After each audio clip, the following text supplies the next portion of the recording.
So this activity is a little bit like I Spy. So do you remember I Spy? That means that you give a clue or two, and the other people have to try to guess what you're looking at. In this case, you're looking at pictures that I've provided. So I know that the things that are in those pictures are things you would be generally familiar with, or you would have enough vocabulary to be able to identify. In terms of colors, in terms of the names of, perhaps there are animals or objects that are familiar. Now, I tried to choose interesting photos so that you would have a little bit of fun looking at them.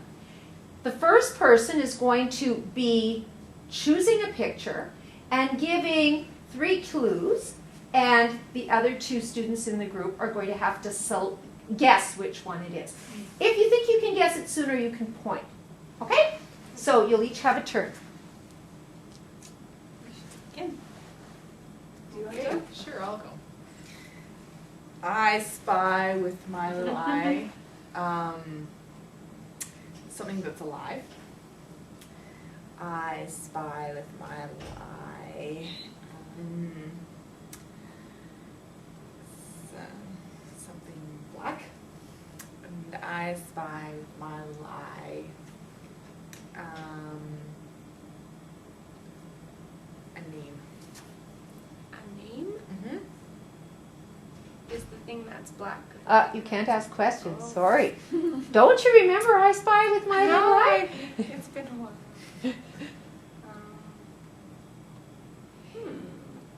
Is it this one? Which one?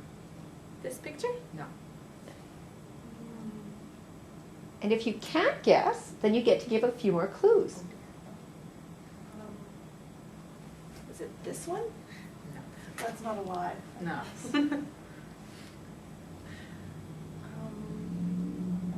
black. More clues. More clues.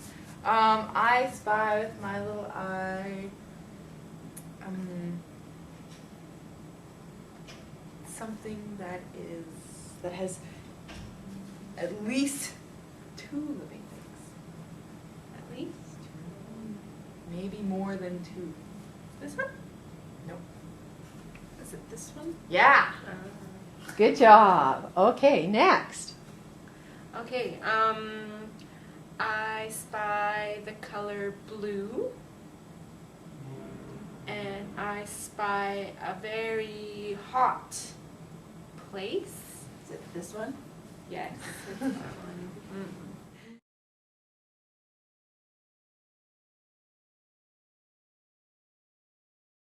Okay, so what are some of your impressions of this activity? I think it can be really fun, and there is a lot of room for different levels of language, as you could probably see. Yeah. I found it tricky to describe something that wouldn't give it away right away. It's challenging. I think it's a good activity with different levels of learners, because learners could probably guess with very basic guesses, or if somebody happens to be looking exactly at the picture that they're choosing. But you could also make it more challenging for higher level learners and say you have to be very specific about the things you say. You can't just say a color, you have to describe the pattern of somebody's clothing or where it's located or something more specific for them. Okay.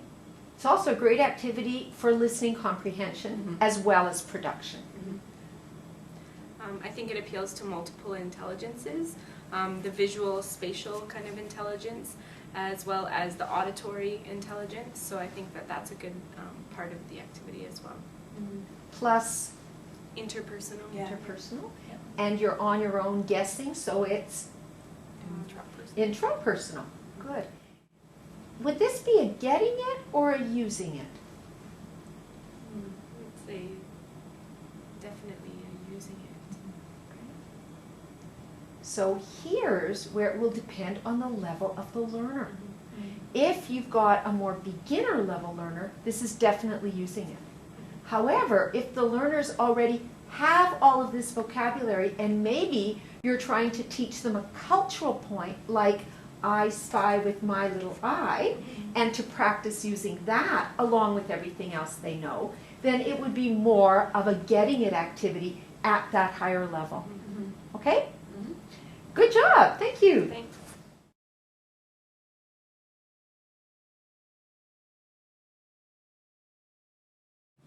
So I noticed some of these pictures are really neat. Where would you find something like this, like just a regular magazine? Well, as you know, as a teacher, you become a pack rat. And so anybody you know who has a regular subscription to a magazine has to become your friend. And you are a recycler for them.